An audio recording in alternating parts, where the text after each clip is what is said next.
Hey guys, and welcome back to the channel. This is going to be my third video covering up this turn-based gacha. If you're new here, know that this is the best time to start playing this game because of the insane amount of free rewards you'll be getting, on top of what I'm about to share with you. Before we dive into today's PvE and PvP topics, I've got to remind you, there's a starter pack boost waiting for you if you use my personal link down in the description. It's a great way to kick things off strong. You will get a massive account boost, which will reward you with a free champion Galek, and after reaching level 15, which won't take you long, you will receive another free champion Drake. Also, if you are new or an existing player, you can redeem 4 exclusive codes right now for a ton of free resources and items. And the best part? You can choose 1 free legendary champion from 5 different options. First, we have Rourke, Green Warden. Rourke is an A legendary defense class champion, belonging to the Sylvan Watchers faction and having Force affinity. He's a free champion for new players and known for his effectiveness in the Scarab King area, particularly his ability to solo the boss. His primary role is to be a strong tank, absorbing damage and protecting his team. You can get Rourke by using the code Tree Hugger. Second, we have Sun Wukong, who brings a unique set of skills, with standout mechanics including a self-revive and the ability to place sheep debuffs on enemies. While his kit leans heavily into PvP with a mix of damage and control, he can still be valuable in areas like Doom Tower, Cursed City, and the Hydra boss. You can get Sun Wukong by using the code MONKEYKING. Third, we have Alice the Wanderer. Alice is a strong damage dealer with the ability to increase enemy skill cooldowns.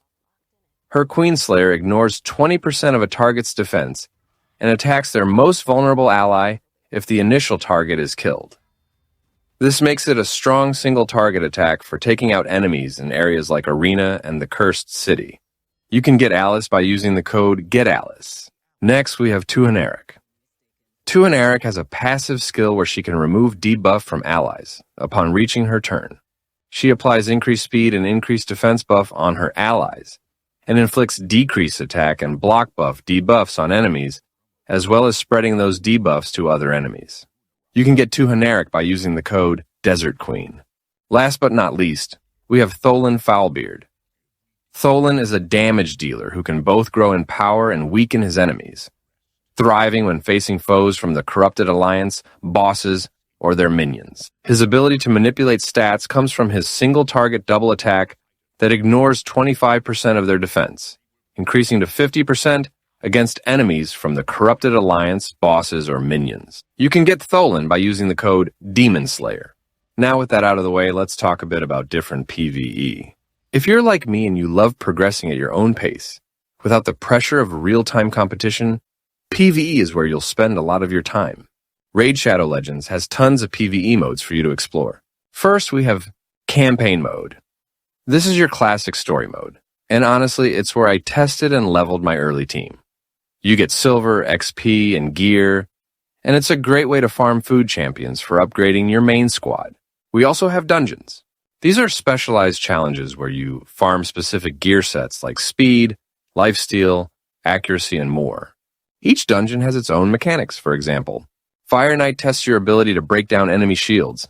Dragon's Lair rewards you with speed and toxic sets.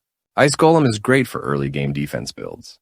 I focused on Dragon early on to get speed gear for my starter team, because speed is king in turn-based games in general. We also have Faction Wars. This is where your champions of the same faction fight together to earn powerful glyphs and materials for your forge. It's a nice long-term mode, and honestly, it's satisfying when you finally clear a crypt you've been stuck on.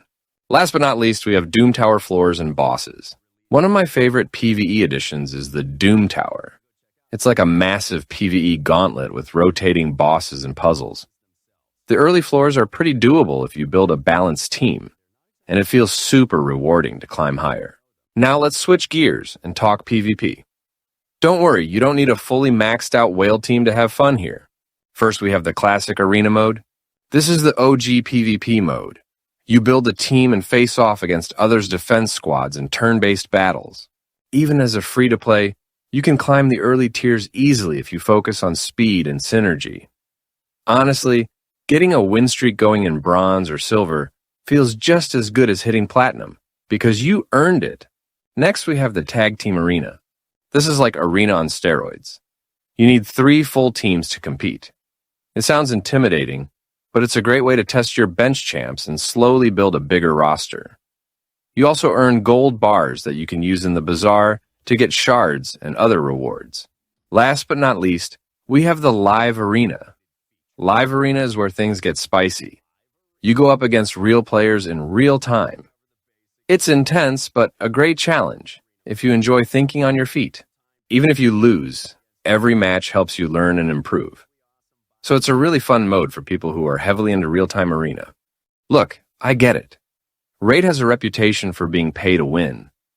And yes, spenders will always progress faster.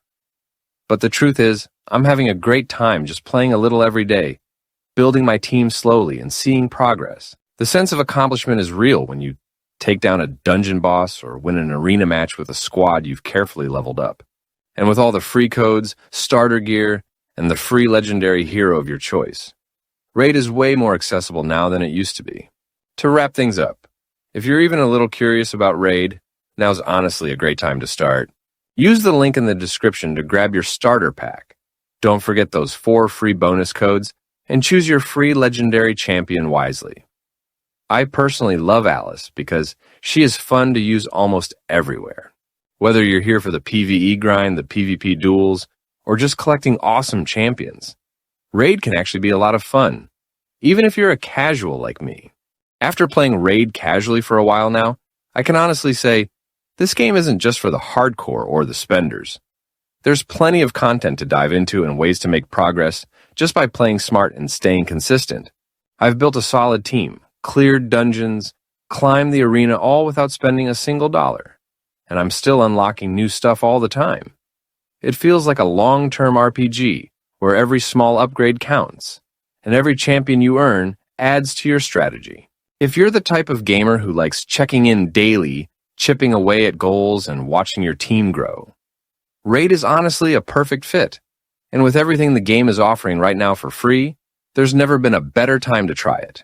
Just to recap, use my personal link down in the description to claim a free starter boost with gear, XP boosts, and more. New and returning players can grab 4 free coupon codes for resources and goodies. And of course, you can pick 1 free legendary champion from 5 awesome options using the codes on screen. My advice? Pick the one that fits your team's needs best. Thanks for hanging out with me today.